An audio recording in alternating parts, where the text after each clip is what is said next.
Inilah kisah Merdeka 2020. Nukilan Siti Azhar binti Abdul Razak. 3 detik itu, 6.3 yang lalu, perwira itu lantang bergema.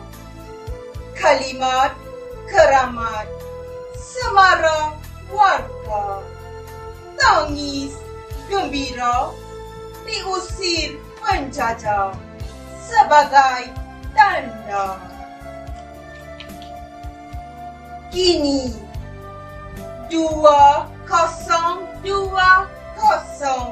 semilir angin membawa 1000 duka. Tanpa pesan, tanpa berita, tanpa diminta, pandemik merantai seluruh buana.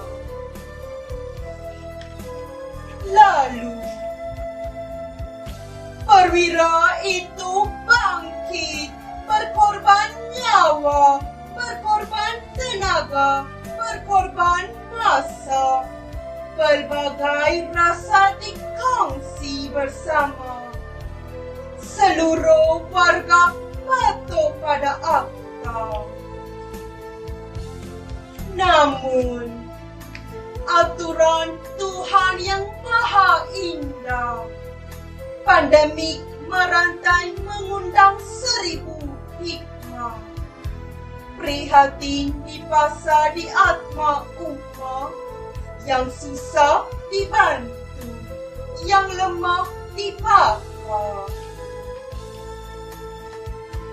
Hari ini 31 Ogos datang lagi. Jasamu perwira tak pernah hilang dari ingatan. Walau cara berbeza, namun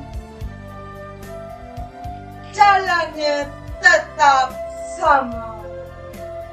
Ungkapan terima kasih warga Dambakan kepada mereka pejuang Nusa. Inilah kisah Merdeka 2020.